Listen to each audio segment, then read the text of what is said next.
KMS. Happy Friday. It's October 2nd, and we're going to share out your interactive game code.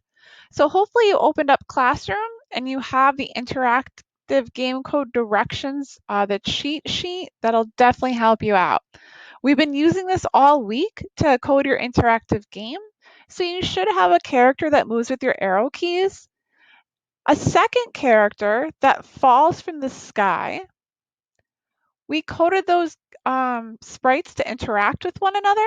So when they touch each other, an effect happens. Some of you went above and beyond and actually coded yet a third sprite that kind of acts like a laser and is thrown across the screen. And then yesterday we added some variables. So if you remember, a variable is a number that changes. So basically, your score is going to be set to 0, and then you're going to gain points somehow. Some people went above and beyond and actually included losing points. So perhaps you have more sprites involved in your game. You can set your game to any time, but it should count down. And then your game is going to basically, when it hits 0, we are going to display the score.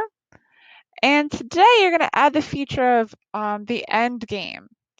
So when you're coding, you're going to want to make sure that you watch the video that's on Classroom because you want your stage to end.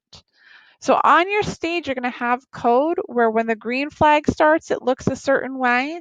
And then versus when you receive this broadcast of end game, it's going to change a different stage. Your next step is to be actually going to decide where are you going to end the game. And I would suggest ending it after your timer reaches 0. So if you remember yesterday, we looked and we added the code. So say, hey, when the time is 0, say the score, just add this broadcast feature. Looks like this to your end game, and then your game will be signaling to end. You can add additional code that only happens when it's broadcasting the end game. So this effect does not happen to Frank unless he's in the end game mode. Now we want to share out our stuff. Make sure that once you're happy with your game, because you're never truly going to be finished with it, but once you're happy enough with it for today, please hit that orange share button. So when you're in Scratch and you're working on your game, you want to make sure that this orange share button is pressed. You also are going to go to the project page and you're going to add this project to a studio.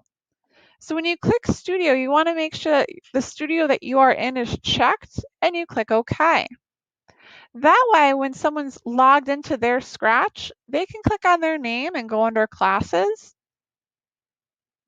and they can view their friends in the studio and see if anyone else has shared anything. Once students start sharing, this will be populated and you can actually play each other's games and remix each other's games, which is very cool. So now it's time for the portfolio. You do get a grade for this. So please open up your Google Drive and open up the Google site that you started to create. That's your technology portfolio. If you remember, we did this in the first weeks where you set up a Google site with your name. You have a mission statement stating your name, what grade you're in, things that you like to do, just a little bit about you. You clicked on pages and you made measurement pages by clicking the plus button. So you may have things on your measurement page that lead you to a ruler game, or perhaps the different activities we did that first week of school.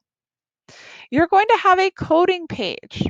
We started making this last week. So you may have a page where you change the image for it for coding. But basically, you want to have a screenshot of your code that you're most impressed with and some text box explaining what it does.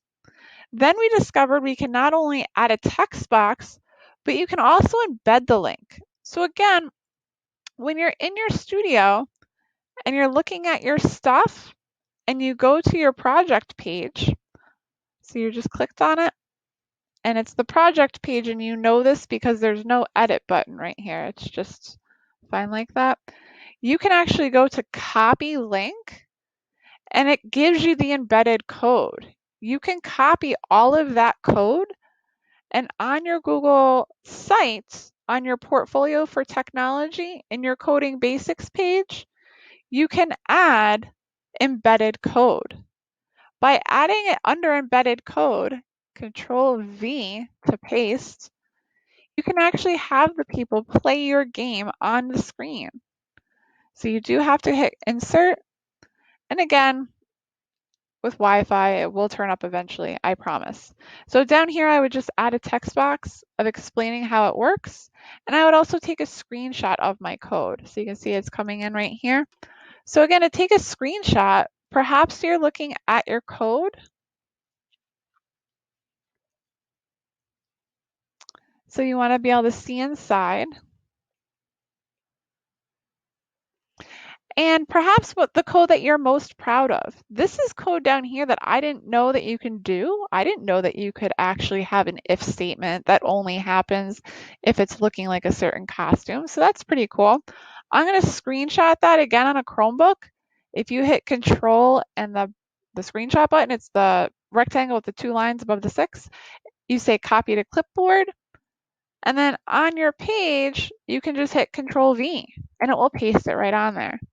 So again, very cool.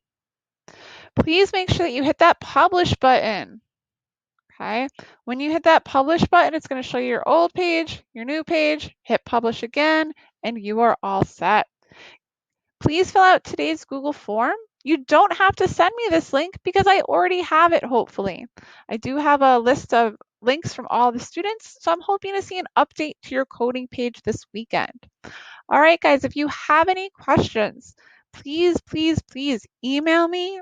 Visit the Google Classroom. I will post a Meet link every single day. But this interactive game cheat sheet really helped a lot of kids out. So definitely take advantage of all the digital resources. I can't wait to see your games once you start sharing them in the Scratch Studio.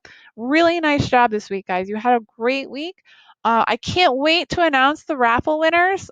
So please make sure that your code is shared because that's how we're going to pick raffle winners for Monday.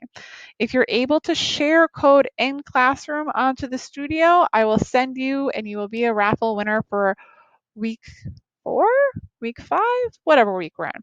All right, happy coding, KMS. Nice job.